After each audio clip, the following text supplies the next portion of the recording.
Hello everyone, it's Open House Thursday on Your View. Welcome to the show. I am Murayo Afolabi Brown. As always, I have the ladies with me. YK in the building.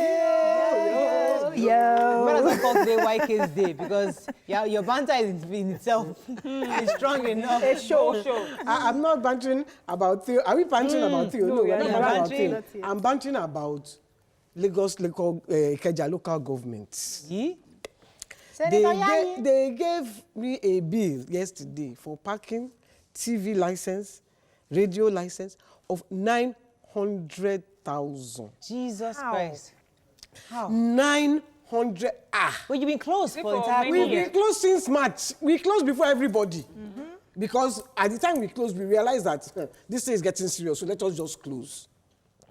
We closed till the governor opened us in August 14 to be precise. And you now bring a bill in September for March to August. For the year 2020, 900,000. Oh, that's too much. Now we pay every year 500,000. So how did it become? So how did it exactly? How did it become when we have not worked? Yes. That is number one. Then they gave us a 7-day demand notice. Imagine that. Where they will come and close us down if we don't pay. Where do you want us to find 900,000? That is one. Two, since we opened last month, upon the 500,000 that we have been paying, last month, every day they come and arrest cars parked outside Shrine. 40,000 they collect from those people. And yet they're collecting So money. we asked the guy that we have been paying this 500,000 a year to pay, Oga, how is this happening now? Where is our license? Why? You should go and fight for us. Yes. We are paying. License should cover parking permits. His answer to that was to bring a bill of 900,000. Like, honestly, how are you managing this now? I don't even understand. This now. You need to take it up. You need to send a letter. You see, that's the old one that happened here that I posted. I'm going to post that bill on Instagram. But I think we need to get the person in charge. We need to find a way to get the chairman of the Ikeja local government. Yes, we need to talk to him. We need to get his number and talk to him about it. I think you should take it to him directly first. Don't post it yet. Let us go and let's go to him the civil way. Send him that letter and have a conversation with him. Yeah. If then he does that he doesn't want to agree, that's where we can take it up. But for now, let's start with him because it's totally wrong, especially because the clubs they're all closed during COVID. And I know the governor said something about the waiver. You see, this is how the governor mentioned something about the waiver, giving to many of these. Because I don't even want to talk about the tax one. They brought payee when you haven't paid salary. Where are you going to get payee? I say I didn't write them letter. I say which letter? Weren't you aware of the situation? I mean, they didn't lock you too. We're all locked down. Okay, sorry, just take it easy. They make it so difficult for people. How are you doing, VC? I'm doing amazing. I started this new documentary, The Story of God by Morgan Freeman. And it's really amazing. It's a tour on different religions, how they see God, and I just realized that all the gods had one thing in common. They're all religions, yes, and they were different gods, and he traveled from country to country, find out their traditions, how they see the devil, how they see God, how they see spirits, and all. It was quite enlightening for me, and I think a lot of people should look into. Okay, the fact that there's an almighty God and who likely sends, who is more into love. He loves unconditionally and he sends his son or his daughter to come and represent him. So interesting. It's quite interesting. How are you doing, Mariam? I don't know, YK, I don't know, but I want to ask you guys, when your papa took you shopping last time, what did he get you? The last time your papa took you shopping, what did he get you? Me, I can tell you. What did your papa get you the last time he took you shopping? Don't let anybody undermine me, please. My own father. Yeah. Me, I did not enjoy it too. But my brothers enjoyed that same trip. We are asking you, Mariam, when he took you shopping, what did he get you? My father took my brothers shopping and bought them Ferrari. No, not Ferrari. Supra. They fairly used Supra back in the 80s. All of them, one like this. Me, I didn't enjoy it because by the time I came, the money I started doing. My own father did not even have car when he died. But congratulations, right? Yeah, congrats. Ferrari? I don't know what we're crapping though. That's if it's our car. Well, we're just clapping the anointing now. Let me tell you how well. I don't know why you are clapping. I didn't clap. Let me just. Okay. We are tapping the anointing, YK. That's what they call Kopi tapping. and her sisters got 3 Ferraris. Their papa took them shopping and asked them to pick one. Hey. Kopi picked the pink one. So me too, in tapping of the anointing, I wore my pink cap. Oh, nice. So that maybe my papa, who has already passed on, can just dial from heaven. I'm like, you know, maybe. Interestingly, YK, Copy now posted this morning and said that, good morning, cupcakes. Did you sleep well? People started replying like, Auntie, we can't sleep. We are still thinking of your Ferrari since yesterday.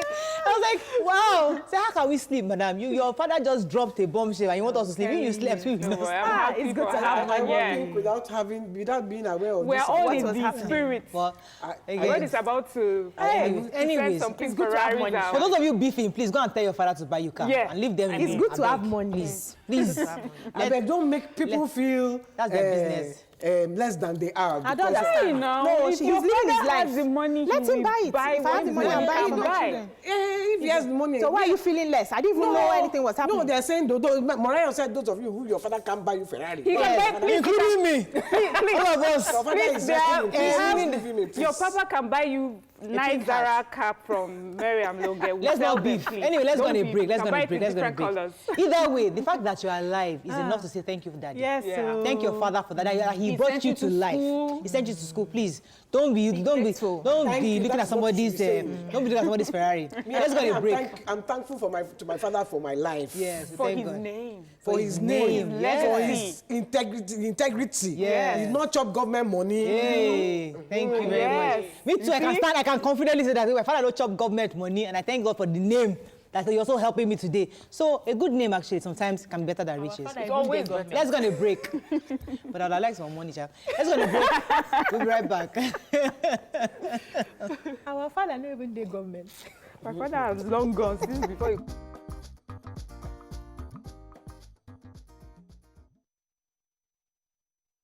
Hope I knows me.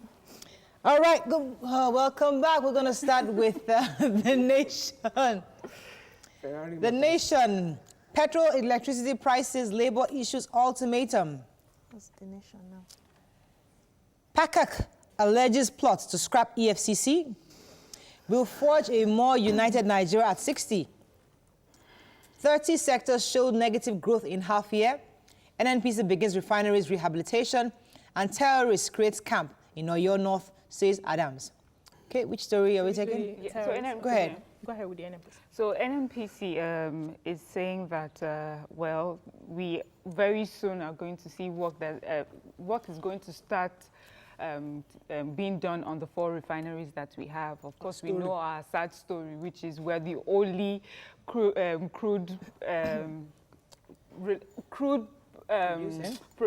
producing, excavating country and heavily reliant on petroleum products that do not have our local refineries, do not have local refineries working. So the group managing director of NNPC, Mr. Mele Kyari, is saying that these refineries, a lot of money is going to be put into them. And usually over the years, they put some money into them. Yeah, into I was going to give you the figure there. Yes. So he said that in the past, since 2013 and 2015, $396 million have been spent and nothing was done. Yes. So the 4 major refineries, the one in Kaduna, Port Harcourt, Warri, and also I think Eleme, will begin to have the 444,000 barrels per day. And he's saying that they're getting support from various places like the Afro-Exim Bank and other places to build these refineries that they're hoping that, is it 2023? Or from Q1 next year, they can begin to see, according to him, there was no maintenance done at all, especially also with the pipeline vandalism that happened, obstructed the fuel coming into this refinery, and that was part of the issues they had with the maintenance. So they're saying that going forward, they're going to ensure that they fix it and then proper maintenance will be put in place. So where did the money go? The money that they collected? Which money did they collect? You said 300 and going for the maintenance, which we have nothing. Nothing was done. Anyway, they're saying that, of course, this will bring better, lower prices for us, and so. Okay, let's move on to. Oh, go ahead, please. Yes, so Gani Adams of Yoruba Land has raised alarm for the second time in 4 weeks that armed terrorists had occupied Kishi, that's the vast old Oyo National Park, and they have set up camp there. So, but the special assistant in media has said that he has nothing to worry about, but because kidnapping had already started happening in that community. About 11 people have been kidnapped. It's caused them to start having security meetings to see how they can. So he's raising an alarm that something has to be done. They have actually taken over that camp. And I think that it says 100 people. Whoa. It says 100 people. Whoa, have been kidnapped already. Have been kidnapped. Wow. So they need to defend. Okay, let's move on to the punch now. I guess I'm TUC tackles Ngige. NLC issues 2 weeks ultimatum to federal government. Police arrest 6 Ogun headsmen for abducting policewoman and NSCDC official. Unilag Visitation Panel concludes probes and submits reports today. U.S. reviews visa ban as FG meets 90% requirement. CBN demands details of 12 top Nigerian businessmen, others domiciliary accounts. And Sage panel accuses Malami of aborting high-profile cases. Which story are we taking? The major story? Here. Yeah, so the Minister of Labour and Employment, Chris Ngige, had it with the Trade Union Congress yesterday, saying that according to the report, he dismissed the ultimatum that was given to the federal government, saying that they shouldn't have spoken directly or written anything to the federal government or to the president. They should have come through him. But TUC is saying that the electricity tariff increase and the fuel increase is beyond the minister. It's something that the government has to look into. Right. On the other hand, NLC has also given another 7 days, 2 weeks ultimatum that if nothing is done, they will likely be going on protest on the 28th of September. So TUC has also mobilized about 79 civil society groups to support their protest. Moving on very quickly, you wanted to add something, YK? No, I was just going to, go on. The one about the Nigerian Tribune. Labour gives 14-day ultimatum. We talked about that. Let's find a story of not taken. 5 injured, many vehicles destroyed as supporters of Akeredolu Jegede clash. Buhari promises more inclusiveness and unveils Nigeria's logo at 60. Edo holds prayer for peaceful poll. Obaseki says no need for violence. Court orders resident doctors to resume work. And NNPC steps up rehabilitation of refineries. Okay. So our 60 years. Yeah, so we're going to be 60 in a couple of weeks. 60 quite soon. So our Diamond Jubilee we're supposed to be celebrating, but because of the COVID, of course, it would not be as elaborate as we would have wanted it to. That's our president speaking. And they're unveiling a logo to depict our togetherness. So this logo, they were picked based on what Nigerians wanted. So they had put it out and Nigerians to come up with different creative ways. And so they picked 4 options and one will be unveiled to us. And really, he's also saying today we're still the most prosperous black nation, even despite what it is that we're going through, and just pushing really for being together and be unified. Did you say in there that, did they write it in there that they are going to have 365 days of celebration? Celebration, yes, low-key. Yes, September to celebration. September, and Together Shall We Be is the theme. Yes. Together shall we be. I like that. Together shall we be. That we should look, we should look into the fact that our founding fathers, irrespective of their religion, their tribes, their ethnic groups, came together and worked together. But we should be asking ourselves, is the togetherness, are we really together? We are together. But do we need a 365-day celebration? It could be low-key, it could be webinars, it could be just, there could be different things. Not as if we're going to street and start celebrating. Let's know the budget. Moving on to Vanguard, right? So the budget can be moved to health. You just put it Vanguard, I can use it to help me pay tax. Fuel, electricity, NLC draws battle line with federal government. Picture here of Walter Smith Modular Refinery. We've been asking for modular refineries. Thank God that more private sector people are coming into that sector. FG will ensure Nigeria's traders in Ghana gets justices of Shimbaju. Blasphemy. It's wrong to sentence 13-year-old to 10 years jail term. UNICEF tells Kano government. That's a story I think we need to talk about. And let's find a story. U.S. reviews ban on migrant visas as Nigeria meets 90% requirement. Nigeria divided before Buhari's presidency. And FG projects Nigeria's economy to recover in Q1 2021. Okay. The visa ban. Go ahead, please. Yes, so it's been, the United States are saying that they're going to look into the review of, find a way to lift the ban since we've met 90% of the criteria that we're supposed to meet for the ban to be lifted. And so there's this forum that they have, Nigeria-US forum. They're saying this will be a platform where they're going to be working hand in hand to see how they can help the countries together. And I think the presidency was saying that even in these hard times, they were able to ensure that they met up to 90%. So in no time, they will fulfill all the obligations and the ban will be lifted for the okay, we have to wrap up, but it's important for us. This issue of blasphemy is a very sensitive topic. A 10-year-old is being sentenced to 13-year-old is being sentenced to 10 years jail term. And UNICEF USA has said that this is totally wrong. It's happened in Southern Kaduna. It's a sensitive topic. Kano. Is it Kano? Oh, it's Kano. Sorry, I do apologize. Kano State, you're right.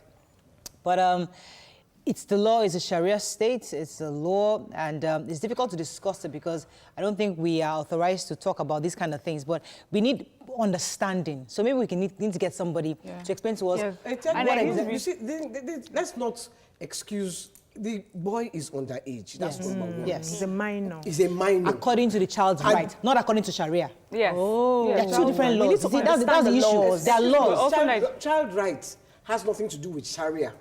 Listen, he's 10. At that age, you are still 13. Sorry, you are still learning. You are still impacting knowledge onto these children, or imparting knowledge onto these children.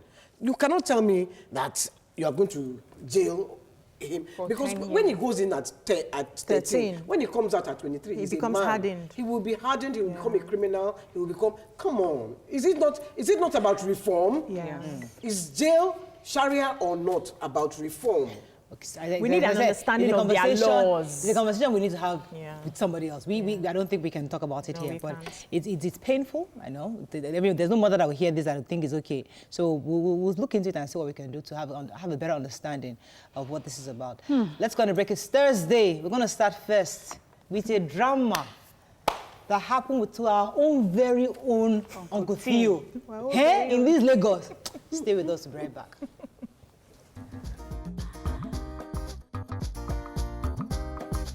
Stay tuned.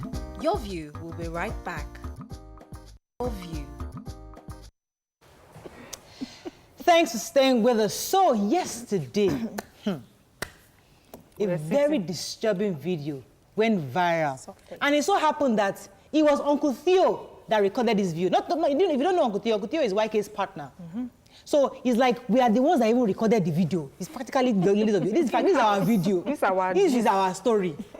In the video, Uncle Theo recorded a group of men who say that they are men of the Lagos State Vehicle Waste Basket Agency.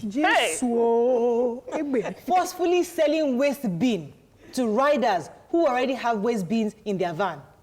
You have to watch this clip to understand what we are saying. Please, watch it. Just tell me exactly what your offense is. Let me just record this. You tell me what our offense is. You're carrying authorized waste basket, sir. Authorized waste basket? Yes. We're carrying this type of waste basket, right? Yes. Instead of this one. Give me that, give me that. Yeah. You are carrying Ekiti State. Huh? You are carrying Ekiti waste bin inside Lagos State vehicle. Inside Lagos State this vehicle. Is what you're supposed to carry. Okay. Huh? Okay, and this is Ekiti waste basket. Inside Lagos State vehicle. Okay. Yes. Which is wrong. Okay. This is what you are supposed to carry in your vehicle. The fact you are living in Lagos State, you're working in Lagos State, your vehicle is Lagos State, this is what you're supposed to carry, not Ekiti State. Okay. So if I go and buy my own waste basket in the market? You shouldn't, because your vehicle number is registered in Lagos State. You are giving vehicle number in Lagos State, which is being registered on the system. So definitely you are supposed to carry Lagos State vehicle waste basket together. We have registered in Lagos State. That's why you're carrying this. How much is this authorized basket? How much is it? How much is authorized basket? I should go and meet him. You are the one stopping us. I should go and meet him. That's insolent. I'm asking you, I should go and meet him inside there. Everybody has his own post.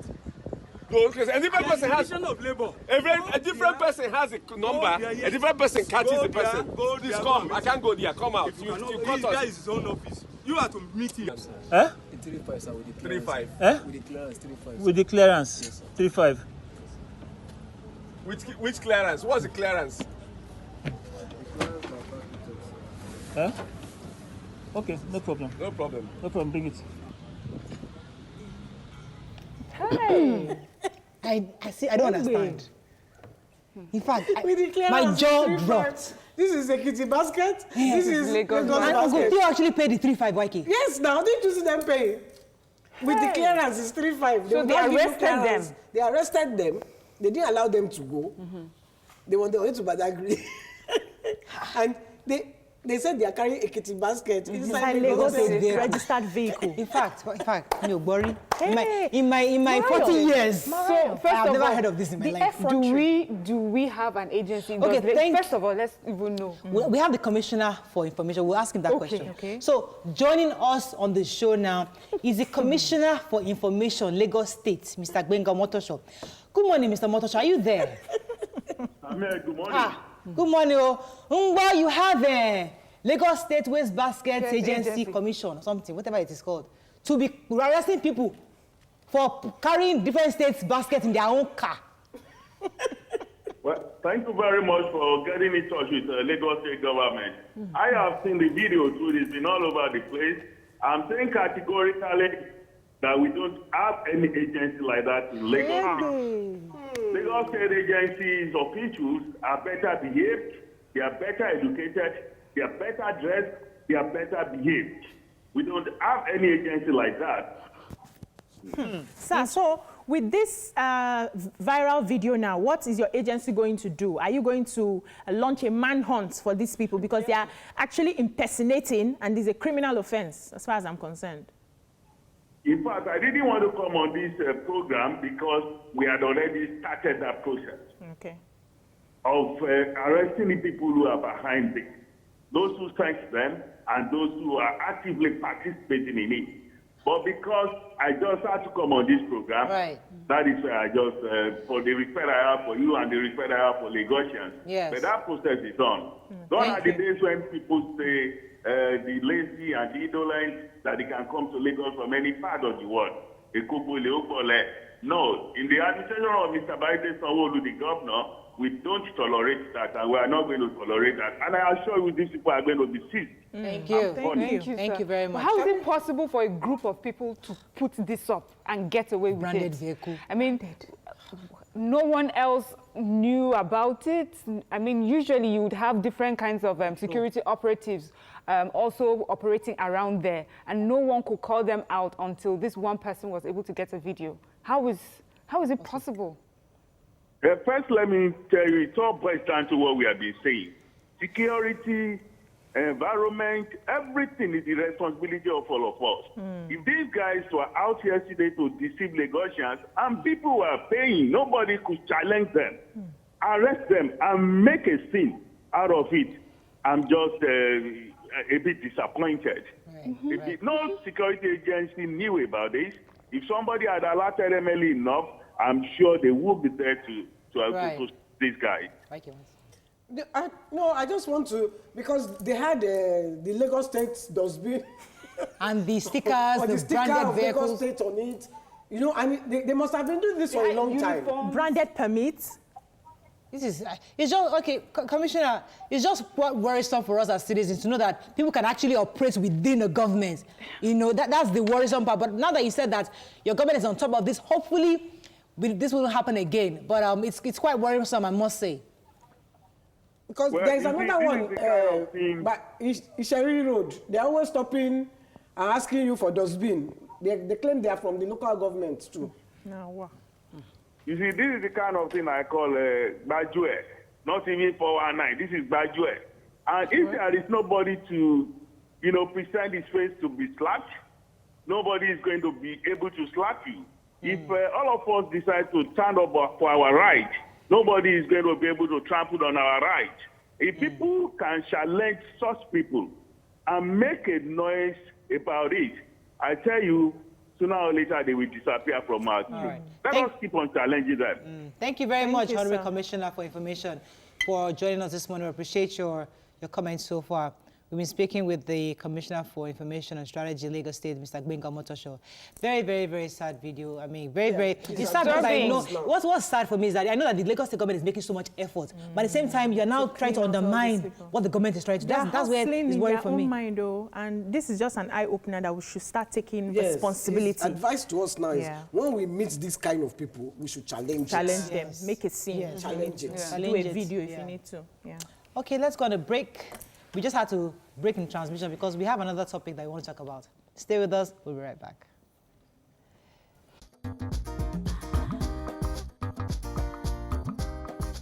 Stay tuned. Your View will be right back. your view. Thanks for staying with us. So this topic that we're about to talk about is something very, very interesting, I would say, because we all wish to be wealthy at some point. For some, it's a dream that someday will turn yourselves into a self-made billionaire or millionaire. Some even amass wealth in order to have inheritance for their children, which most of these children nowadays are not even interested in at all, because many of them have traveled abroad, they live with their families over there, they're not interested in what you're amassing here in Nigeria. So the question is, to what end should one amass wealth? Is it for your children or for humanitarian purposes? Join the conversation. You can call us on 070-806-6814. You can also tweet us at TVC Connect. Please hashtag YourVTV so we can read your tweet. This topic was interesting because someone shared a story about a man who was very, very successful. I think he dealt in, was it generators or tractors? You know, and he's built his business over time. His children have gone abroad, they are married, they have kids, married to foreigners, they live in America, Canada, all over the world. And he's in Nigeria, he's a businessman, and he's doing well. He built a beautiful house, a beautiful factory, and he's employed people. The man passes on. And the children came home for the burial, and after the next day, they were gone. They were not even interested in anything the father had put together. And it was a bit disturbing for friends and family that this man has employed thousands of people. Many families are dependent on this business. You are walking away. Are we going to close down the business? It's like they just amassed wealth for what? To what end? Sometimes they build houses, and if you go to places like Ekiti, Ogun State, or Ife, you see places, people have built mansions, locked up, nobody's there. Children are probably abroad, or in Lagos, or in Port Harcourt, or in Abuja, not interested in the house in the village. And then the man dies, and the house just gets locked up, and it's just there. So it's worrisome. So the question is, we are getting all this money, all these businesses, all these houses, to what end? You see, the point is, if you're successful, genuinely successful, you are going to have successful children who are successful in their own rights. Right.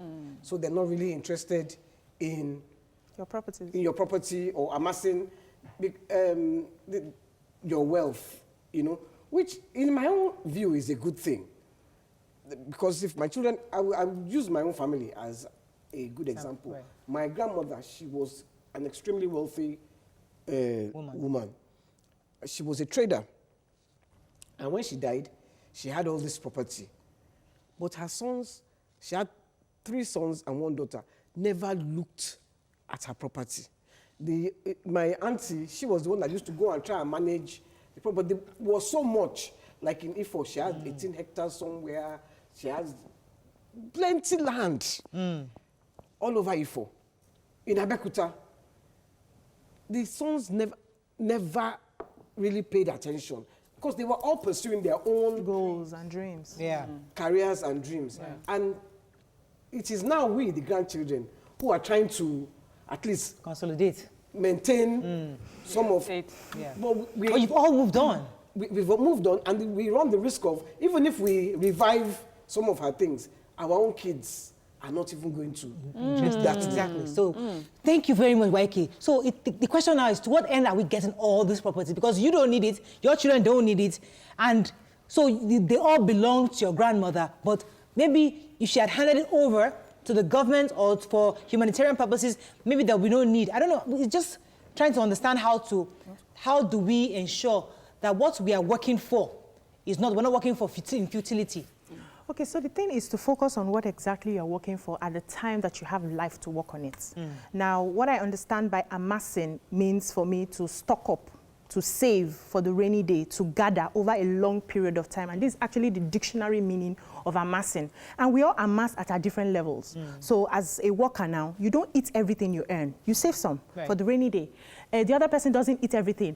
Now, depending on your level of wealth, depending on how the money is coming in, if you're on the level of 10 million every month, of course you will save something very reasonable. So it will seem like after a few years, you will see the amounts that you have, and it will seem like you have gathered so much, but you were gathering on your level. The person who is earning 100,000 will be saving like 10,000 or 20,000 over the years, is also amassing. And for me, it's wisdom, because even the scripture says it in Proverbs 13:22 that a good man layeth up riches for his children's children. It's a good thing. It's a blessing.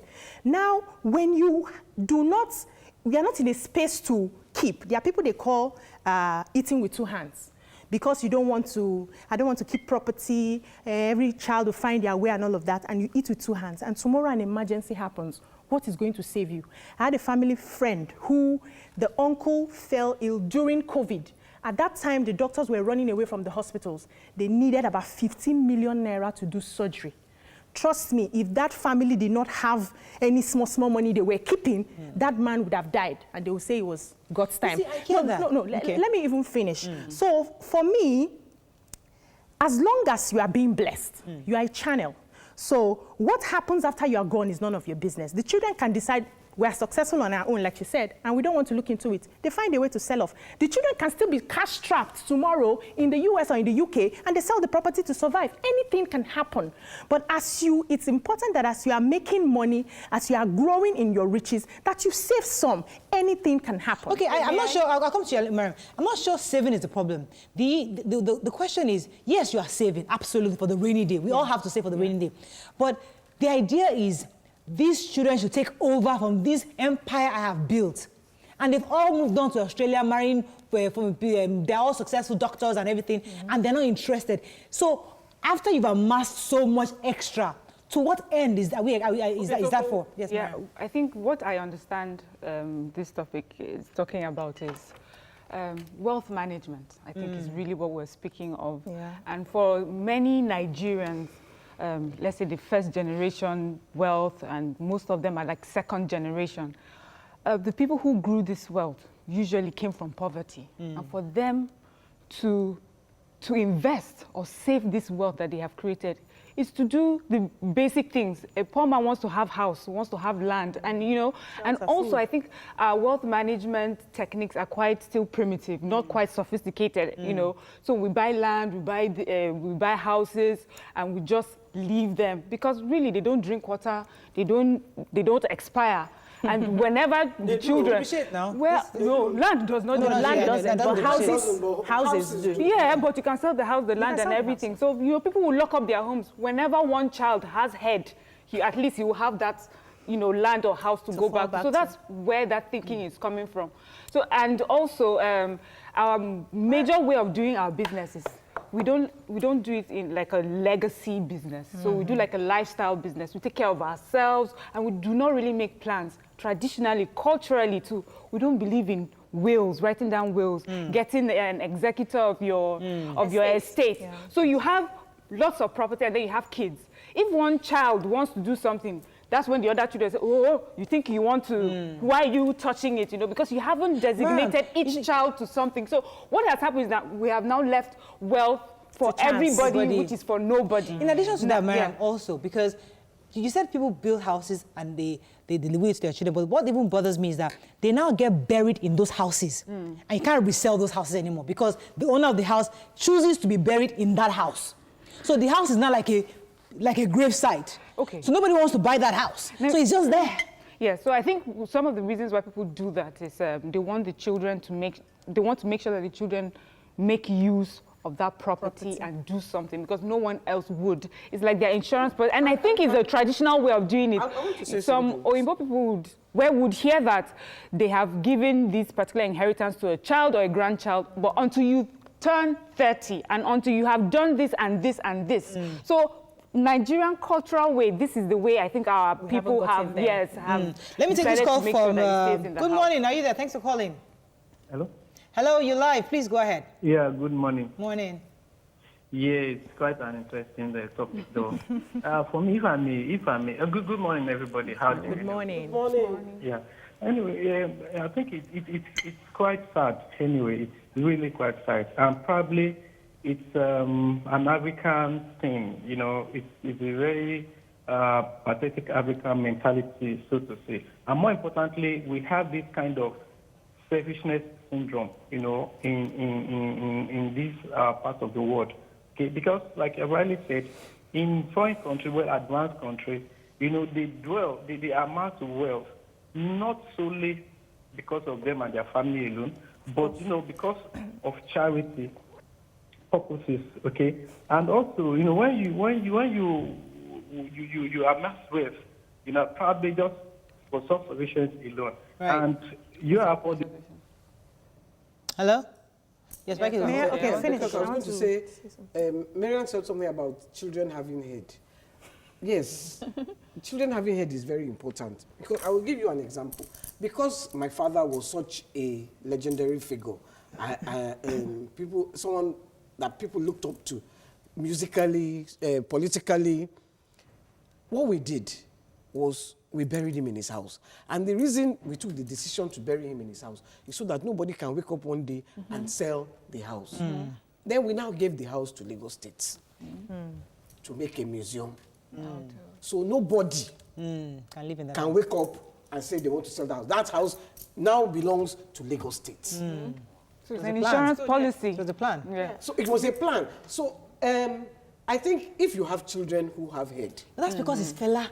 How many people will give their own father's house to Lagos State? Who wants to put their house? But the point she's making, yeah. The point she's making is not about giving to Lagos State. It's to ensure that it is used for what they want it to be used for. That one day government may not sell it off to someone else, or somebody will not sell it off to. So that was just an insurance policy to make sure that. But for the average person who buries a private citizen in the house, who's going to buy that? How else would you use that place unless you want to use it as a museum? It can also be a family. If I choose to be buried in my house, if I choose to be buried in my house, it is because I want my children to have somewhere to lay their heads forever and ever. Their own their own children and their own children's children. Okay, and they can bury everybody there. I'll come back to that point. I need to go on a break because that's one of the main objectives of this conversation. Because people need to start rethinking that statement you just said. Stay with us. We'll be right back.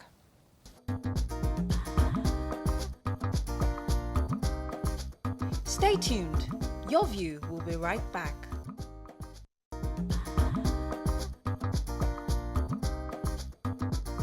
Welcome back to Your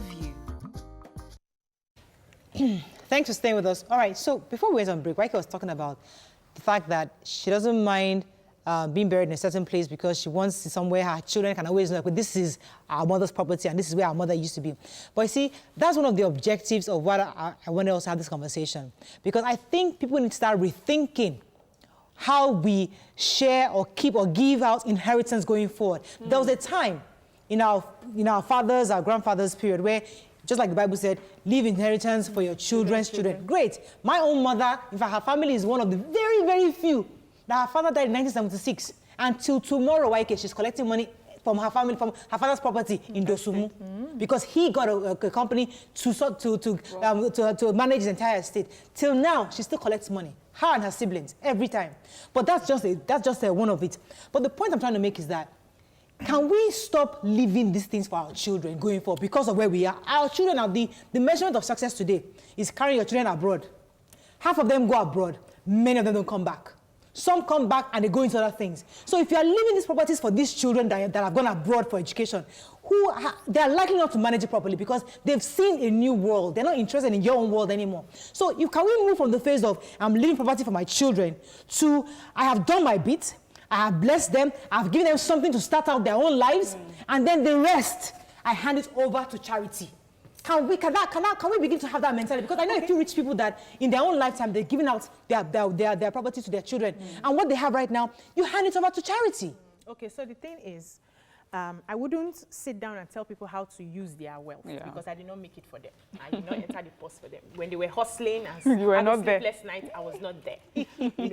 But I always know that at least the few rich men or wealthy men that I've come across or wealthy women that I've come across, I know that they are naturally philanthropists. They always give. They are the ones in a community that will look at the roads that are not good and they'll call their friends, let's tar the road. I was living in that area sometime and the road wasn't good and they put hands together and they tarred the road for us. My street, it's like an estate because it was done by somebody who decided, well, I have people, my friends, for my friends' sake, they come into this area, they can't go through all the mud, I can do it. They are the ones that will go to schools and donate stuff. So I know that naturally rich people, they're you see, when you start getting into wealth, let me land. When you start getting into a place of wealth and you want that channel to keep coming in, you have to give. And I know that they give. They may not necessarily answer everybody that comes to them, but they do the most that they can. The reason why I have an issue with that is because it's God bless you. It's self-serving and also for it's other not people. No, hang in there. It's also not a long-term fixing. Because so you want to be good. You want to say, I've fixed the road. I have given to this charity. But it should be way beyond that. If we really want this country, Nigeria, for example, to move forward, for example, why don't we then invest that money, for example, in real education, which can then move us into innovation, where we can now have prosperity? Because you are fixing the road will depreciate eventually. It will dilapidate at some point. So you are giving just because I am giving. Let them know that I did the road. Okay, so you're assuming you know the extent of wealth the person has. Okay, no, let's just... So they give what they think they can give at the time. Okay. Those ones who have more, we see people giving scholarships. We see people, building schools for free. We see them. It happens in our very before here. We see that. Okay, so don't always assume that you have more, you should give more. Okay, let me take this call. Good morning, are you there? And I'll come to you, Mariam. Hi, good morning, ladies. You're live. Go ahead, please. Yeah, I want to make contribution on the very topic we are on now. Yes, go ahead. You remember the last time you spoke about on an issue like this about making money, as the case may be. I tried to analyze 4 reasons why you create wealth. Yes. 1, multiplication, that is investment. 2, preservation. The other one is transfer. And the other one is philanthropy. I don't know if you want me to explain them. But be that as it may, Warren Buffett gave over half of his wealth to Melinda and the Bill Gates Foundation. As a matter of fact, the wealth we are creating, they are supposed to be a succession plan in your business. Yes. Whether it's a lifestyle business or entrepreneurial business, as the case may be. If you cannot manage your children cannot manage your wealth, you can hand it over to trustees. Trustees manage businesses as well. That's the point I'm trying to make. It's not a difficult thing. It's only the individual that was able to create the wealth. Thank you very much. Yes, Mariam, I'm going to say. I think I understand where Mariah is trying to go with this conversation, which is, yes, we do know that we have philanthropists. We do know that some people give. But she's trying to say, let's make it a culture. So we have some people that do it. So let's make it a culture about... succession, no? Yes, like when you give, it's more, it impacts life over generations. So like what she's saying now, I know sometimes there's a rich person in a particular community where he comes home from Lagos or Port Harcourt or America. When he comes, many people will come to visit him. Everybody gets a 10K, everybody gets a 15,000, and you're happy. And also the person feels fulfilled. I put a smile on their faces today. And then onto another 3 years, when you come back, you do the same. And then the example you gave about the road, made the road because I live here. So the conversation is, maybe we should have a change of mindset, which is, our government is having a real problem with education.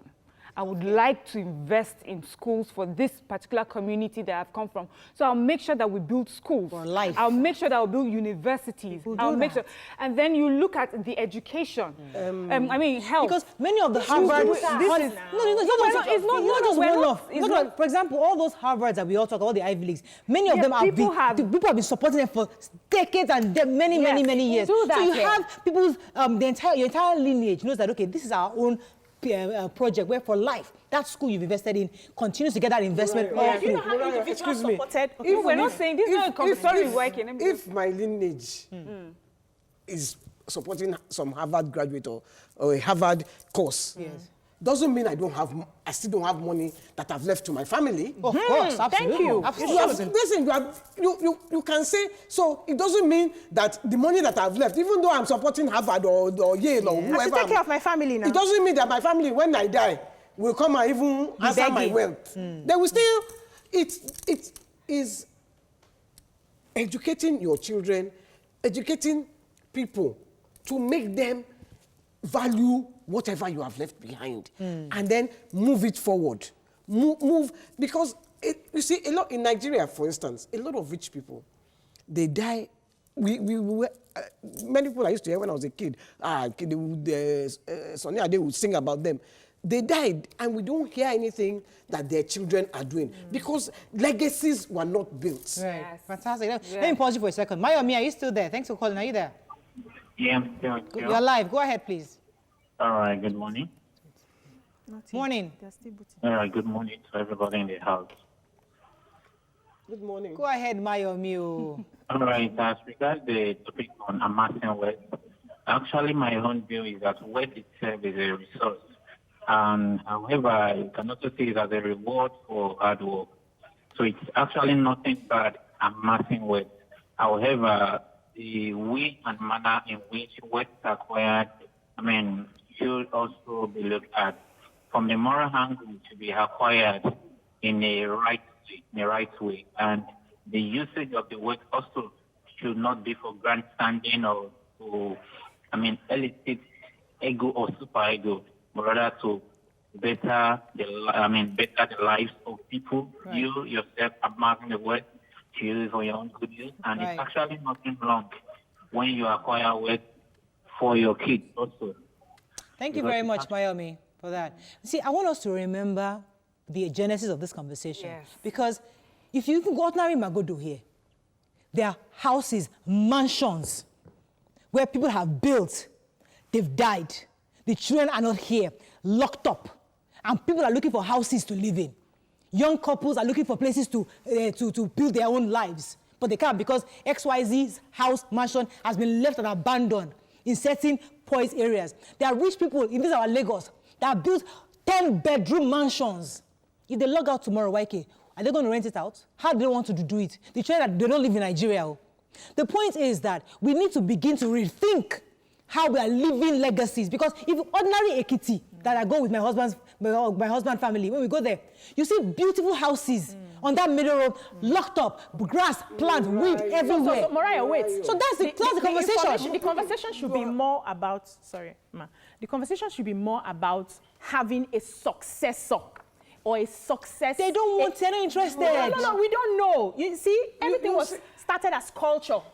We live for family, we do it this way. Now, things are changing. Right. People are becoming more enlightened. Yes. So it's an information that we need to start giving out there, start making plans for the future. That's the conversation we're having.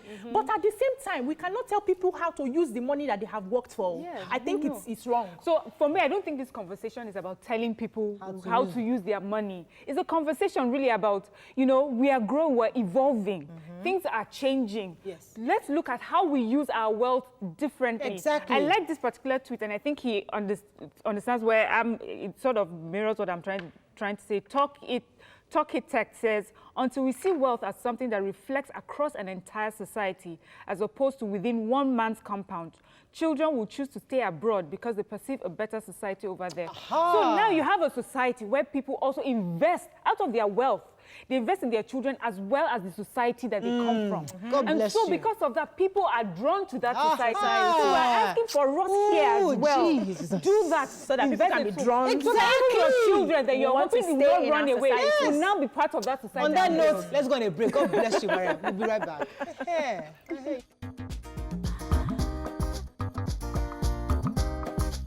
Stay tuned. Your View will be right back.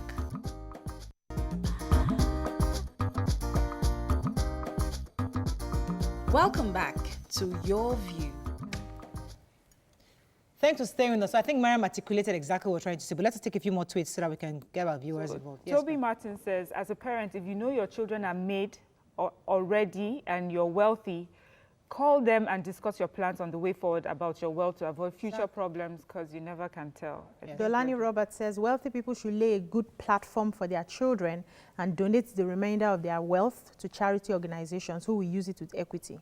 Oluwaseyi Dada says, generational wealth is rare to come by in Africa. Despite the heritage system, you still have some children who are squanderers and fail to pass on the wealth.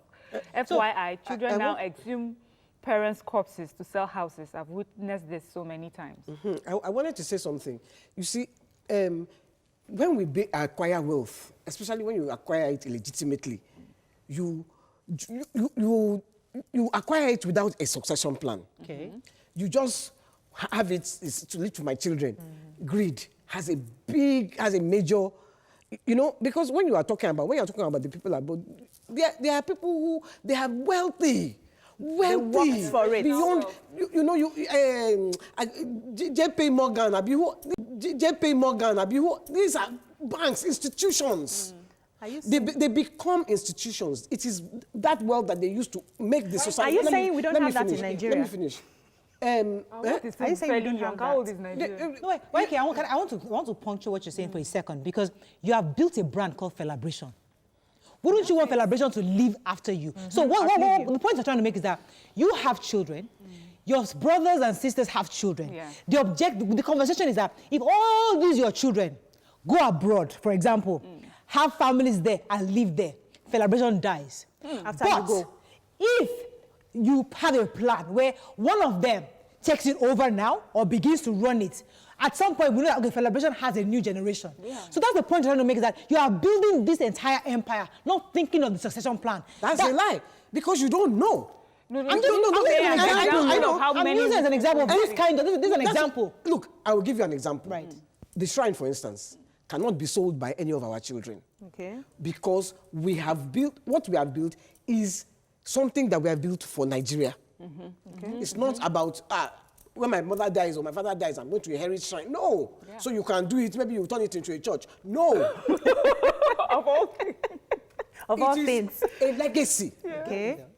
It's a legacy. Okay. So now, let me go to a lot of the churches, yes, when the main pastor dies, they don't continue. Yeah, that's they die. It is succession. It's because you don't have a succession plan. You don't. Let me take this call. Need in Nigeria is succession plan. You know, because look, come on. We don't know maintenance. Let me take this call. Come on, maintenance. Yeah. Or maintaining my phone. I can't maintain it. So Tom has been holding for a while. Tom, are you still there? I'm still there. Please, you're live. Go ahead, please. You see, this topic you are discussing, I wish I had much more time to discuss with you. The thing is that once you train your children to where they are comfortable, my dear sister, and you put in something for their future, then you give the rest to humanity. You don't waste your time leaving money and leaving properties for children who may not even care for whatever you have left. Once you attain the level you want of comfort for yourself till you die, make your children comfortable, give them one or two things that they can hold on to when you are gone. You give the rest to humanity. Thank you and God bless. Thank you very much, Tom. Yeah. My daughter knows that I'm not leaving any money for her. She knows. I've told her, because I have to. You don't have listen, money. I have to. Any money I have, my darling, I will spend it. Yeah. Okay, so it's because I didn't work for her. I have given her her own. Yes, her own thing. Go and do your own. Yes. Okay. Then we kept on saying charity. Let me tell you, my friend's daughter went to go and work in South Africa for a charity firm. A charity, when she came back to England, she said to her mother that I'm never going to donate to charity again. Why? Yeah, you need to. They were all carrying designer bags. Yes, that's another thing. Driving Ferraris. You all had earned money. So you will give the charity doesn't even get to where you want it to. Let me answer that. Yes, quickly, please. Just set up industries. Yeah. So two things. Firstly, I think this brings the question where people will say, oh, we heard Bill Gates or Warren Buffett, all those people say they are not leaving their wealth to their children, and here Nigerians here in our poverty, hey, God forbid, wicked people, do you understand? And I think the mentality is, I have set them up in such a way that they are independent, and whatever they do with the resources I've given to them, you know, that's their life. But the wealth that I have acquired, I'm going to put into different things. Secondly, the thing you talk about charity organizations, I think what a few people, and one I just read today, what they're doing is that they decide to spend this money while they're still alive. Right. So you don't create a foundation and say, okay, when I pass on, this charity takes over. Like, while I'm alive, I'm giving $350 million to this cause. while I'm alive, I'm doing this. So, and while I'm alive, I'm also able to oversee what is happening. So that's another way. But thinking is really, we need to start thinking beyond just our regular, traditional way of always doing Moving things. on to, let me take this call from Olowokere and I come to BC. Olowokere, good morning. Good morning. You're live. Go ahead, please. Good morning, everyone in the house. Morning. This is a first-time caller. Welcome to the show. Thank you. Quick one. I have two things to discuss there. I'm sorry. I quickly get to Madam YK, buttress on what she said earlier, why she complained about the bill they brought to her during the COVID-19 and all the stuff. Okay. Please, I would like you to bring a program that will involve all the agencies involved. Because I could remember they closed down in our area there. They have to brought the bill, the normal bill up all the months. They locked the mosque down. They didn't exclude any of the months. So I went there and I complained with them. This morning I'm paying. You know that you didn't come to this place to come and carry any luggage or anything during this period. So why are you collecting money from me for it? They asked me to write letter to them. Please, when are we going to get system correct in this country? I mean, they should be able to get into their system. When I mean, government very correct. System failure. We'll probably do a show on this because obviously YK has complained, and we got a number of tweets on this also that it's quite prevalent amongst various local government agencies. So we'll definitely look into it further. BC, you're going to continue. Yeah, so I agree with the fact that we should, try as much as possible to, as you make wealth, think of the society. So for me, it's more like a collective. We're all in this together. We're all trying to make everything work out. But at the same time, I also want to believe that it's always very good that you give your children a platform. Now, some people would say, okay, every rich man, once you make money, make sure you share it, make sure you spend it, make sure you do this. But we also need to understand the kind of society that we have in. So you're not going to be sharing everything without leaving something for your children. So like give them a stepping stone. Because naturally, children should be greater than you are. So when you have a stepping stone as you start in life, the struggles of your father, you will not start all over from that struggle anymore. So once we get that sorted, the remaining thing, you can do whatever I want to do with it. After all, I still believe it's your money. The question will now be, what do you think is important to set up your child?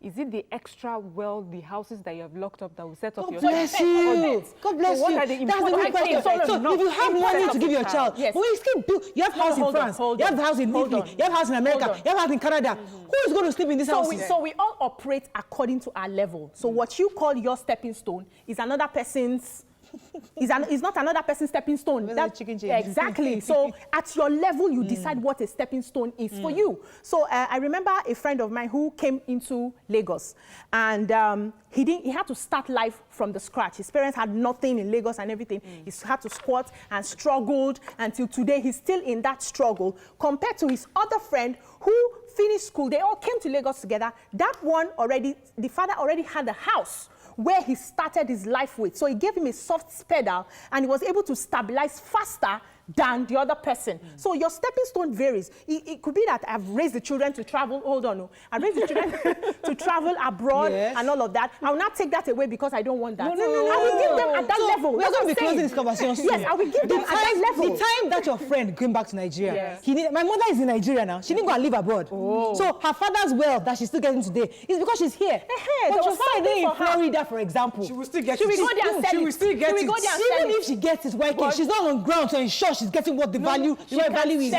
Even in support of you, she's getting it because her father did the right thing. He got an executive. Many of us don't. Exactly. And many of us do not. So many of us just die and we just have the houses locked up. That's the problem. So if you're a rich man now and you build multiple houses, is that how you sell the house, keep the money for your children in the bank where they can use it? Trust fund. You have a trust fund for them, or you rent out the house so the money continues to have, they'll continue to collect rent for a long time. But you don't just build houses for nothing. And ignore it. Let me take this last call. Kayode, thanks for calling from the UK. Go ahead, please. Good morning, ladies. Good morning. Good morning. Hey, Murayo, this your Ekiti trip has brought us here this morning. Now, this topic, we can't trash it at one go. We have to revisit. It's more than what we think, and we can't just take it from the surface. Now, yes, amassing wealth to what end? For me, it's two topics. amassing wealth, you can talk about what to do with wealth. To what end? I want to quickly focus on that in 10 seconds. It's what do we do now? What is our orientation now? What is our understanding? You can see on that table there, even Auntie Yenny there, which is not far from you guys in generation. She's on the difference. Our perception, our understanding is different from you guys. Okay? Now, wealth is personal to every individual. To Sultan of Brunei, their own wealth is children to come and be. In the south, to our obas down in the southwest, their wealth is different. Their success behind wealth is different. Perception is different. Understanding is different. Auntie Yenny just said that this is what we wanted to do with the shrine. I don't know whether our daughter would come up in 20 years' time to come and continue the legacy. It's possible that our orientation will have changed by then, and she may not have interest in that. But what we want to do forward is what I want to include myself in this generation. What are we going to do? It will go beyond of where that should we continue this gradual. I don't understand. I didn't get that. Are you still there? So should we continue this gradual? You know, where he's going, let me tell you something. When Koro came to town, I thought of my life because I looked at my wardrobe. I had all these clothes, but nowhere to go. And I thought, wow, really, what is this life? Vanity upon vanity. Where to Instagram? What is this? Which Instagram? Are you going to wear Instagram and be looking at yourself in the mirror and take a picture? Yeah. That is vanity upon vanity. Everything is YK. Everything. So I said, Koro gave me a whole different perspective to life. Eh? So you don't be buying clothes, you want to wear it, you want to look nice, you want to go to party. Go to party now. Go to party and catch Koro and die. Don't think. So life, I think, treasure life as you see it. And you know, even though you must plan for the future, keep that vanity at bay. Let it be, you know, because... May I quickly say something? You see vanity because you're talking from a place of comfortability. You are comfortable. If you see that man who has been drinking Gary, will not see chicken and call it vanity. So Solomon was able to say, I'm not talking about vanity. Food, though. No, I'm not talking because the most important thing during the Koro was food. Eating. I know. Okay, I have to wrap up on it, but I'd like to wrap up with this. With this message. Do you have a tweet? I have a message I wanted to read, but go ahead, Mariam. Let me let you do it. Okay, so Steve Agada says some of these rich parents don't key in their offsprings into the vision, hence the lack of interest from children at later time in life than when it's actually too late. And another person here says your successor of your business might not be your children because you all might have diverse dreams. So I think that's the conversation that's going on. It does not have to end up with your children running it per se. Right. If someone else can run it and they just get it's just like celebration. I'm looking for good people because I know Madi that is into music will be more into his music than running celebration. So someone that will run celebration may not be a family member. Exactly. So we need to just start thinking that way. It doesn't have to be my child. But let me end with this. This gentleman said this, and he said, we don't have a culture of sustainability. It is simply an act of ignorance. Most of these buildings become out of taste and fashion like cars within a few years. And most importantly, the children have their own choice. A friend who resides in the UK with his family for over 20 years built a house at Ikorodu purposely for the children. However, the children told him they were not interested in going home. So right now he's trying to sell there. So you work for 30 years to build a fantastic house for your family, and your children are not interested at all. So after all that hard work, when you sell that house, you're going to get more value than what you used to build it. It's also investment and also business. There is one house in Ikoyi. That white house, hey, all of us were talking about this house. You see, the man is old. He cannot use more than one room and the toilet. He can't climb the stairs. But he built it. When you build a house that has step, you have forgotten that when you are getting you can't climb step. How will he rent that house? Who wants to buy it? They will buy it. Do you know how that big house? Do you know the house I'm talking about? When they are ready to sell. Do you know the house I'm talking about? Buyers will come. Don't worry. Buyers will come for what? It's not buyer. It's don't build more than you can work. I don't need more than a room, a kitchen. toilet, bathroom. If you are, because if I build step, I can't climb it when I'm 50, 70. If you are 70 YK, you don't need more than a bungalow.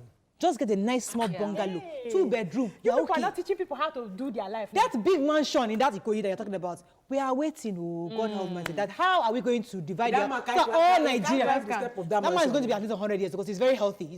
That man will be 100 years old, I know. I say he can't climb the stairs of that house. Maybe he has lift inside. I'm sure he has lift in the house. But it's a beautiful house. Let me not say. No names. In fact, this discussion, we are in trouble.